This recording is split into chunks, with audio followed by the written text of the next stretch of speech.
My Lords, back from Northern Rock to the second reading of the Human Fertilization and Embryology Bill. My Lords have said previously in this Your Lordship's House that the severance of law from molarity and religion has gone too far. Religion, molarity and law were once intermingled. This intermingling helped to shape both the common law and the statutes of this land and greatly influenced the way in which the judges interpreted the law. But now, the law is regarded purely as an instrument of regulating our personal affairs, completely severed from molarity and religion.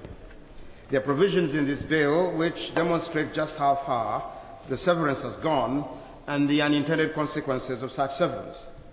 The government's proposal to remove the need for a father provision from Section 13 of the 1990 Act creates a false dichotomy at the heart of this bill, which seeks to place the welfare and the needs of children against a child's need for a father. My Lords, I'm bound to ask, since when did these become competing requirements?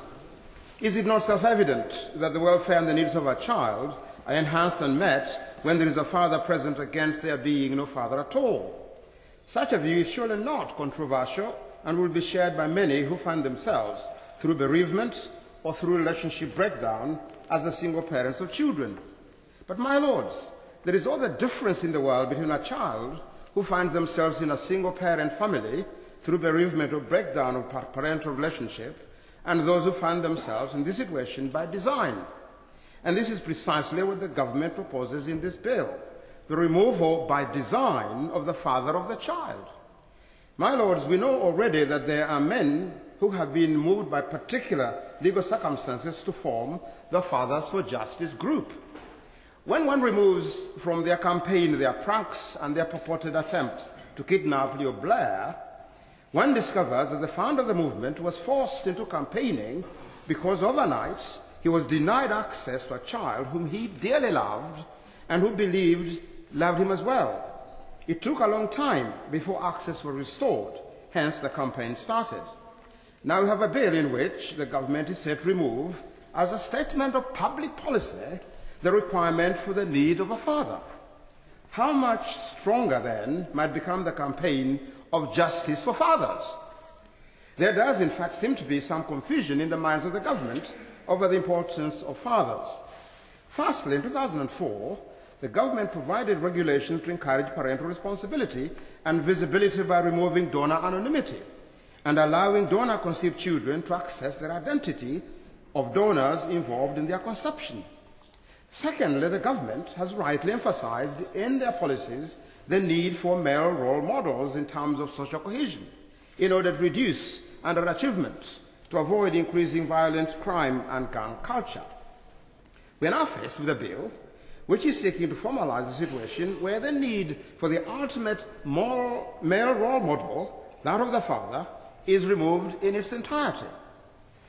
And we have the bizarre proposal set out in paragraph 54 of the government's response to the Joint Committee's report, in which a child's need for a father is replaced by a delegated system of substitutes based on HFEA license holders' assessment of whether prospective mothers may know anyone who may be a good role model. Such is the value placed on a father by this legislation, that it is reduced to a role where any substitute will do. The government posits its argument on the response by the Science and Technology Committee's report in 2005 that the need for a father is unjustifiably offensive. Unjustifiably offensive to whom, my Lord? To the child, who will be dependent upon the love and care of the father? Is the government really saying that it is basing this response on this issue on whether it gives offense? The same report concluded that we can't expect consensus on this issue because, on the one hand, we are a mad-faith society, and on the other, we are largely secular. The last population census, my Lords, in fact indicated that 85% of the population describe themselves as people of faith. But statistics set aside, it is far from clear to me that my brothers and sisters of faith, and indeed of no faith, feel less keenly than I about the importance of a father's role in the life of a growing child. The Joint Committee called for an ethical framework to be established at the heart of this bill so that decisions are taken not on the potential offence rendered, but on the highest ethical standards in conjunction with the welfare of the child. Such a framework is sadly missing, and I want to completely support the Bishop of St. Albans in calling for an ethics committee to actually be set up as a matter of urgency. Because what we've got in the bill, on the contrary, instead of those high ethical standards, it appears to me to send a signal that everyone has a right to a child, and this right overrules consideration of that child's welfare. The rationale given in the white paper for removing the need of a child for a father was sought not to appear to discriminate against same-sex couples or single mothers who want to have a child using IVF. My lords, the government's response is not based on the welfare of the child, but rather upon the desire of those who feel they should have a child as of right without the need of a father.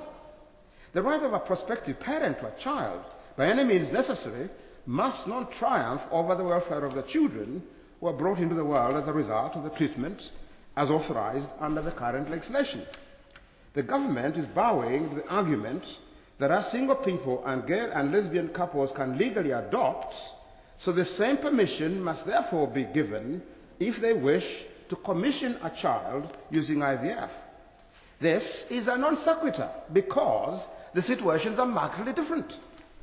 In adoption, the hospitality of a home is being offered to an already existing child who has had the misfortune through circumstances or necessity to lose or be removed from constant love with their own parents.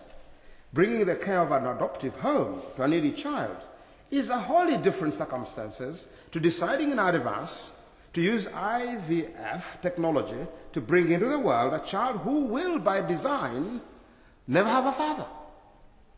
If discrimination is indeed the issue here, then surely the greater discrimination is in ensuring that a child will never have any chance of knowing its natural father, the question raised by Lord Jenkin.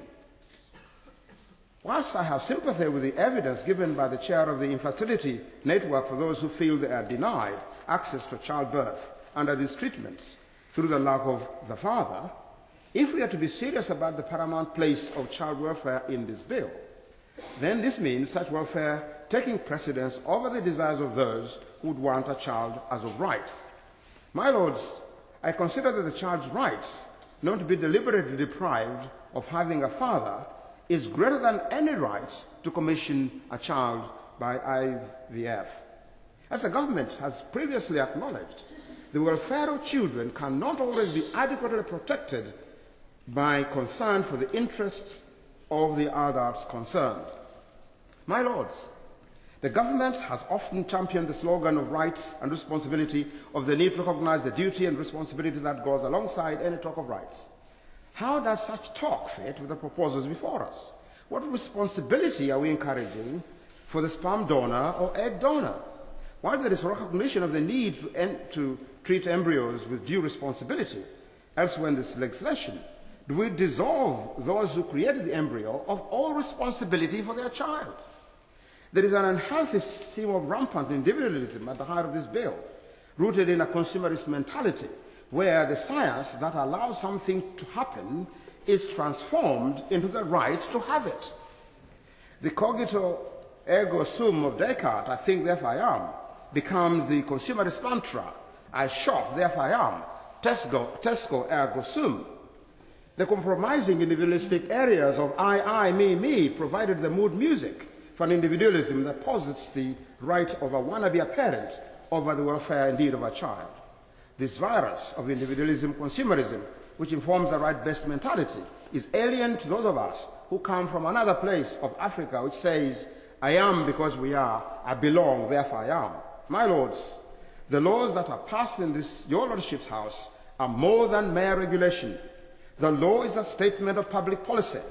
This is not about messages which are sent about what is or isn't acceptable in terms of family arrangements, but more fundamentally about the roles of parents, and in particular the need for a father where possible. My lords, in clause 14 of this bill, the government runs the risk of fundamentally altering the paramount importance of the welfare of the child, as set out in legislative terms 120 years ago in the Children's Act of 1989, and to place the interests of others in the form of prospective parents above those of the child. I would urge, together, like with Lord Mackay, Baroness Teach, Lord Alton, Lord Jenkins, Baroness Williams, and Lord Hastings, urge the government to drop this clause of the bill. The rest is very good, but I don't think this is. So, my lords, may we all not be content with this particular clause.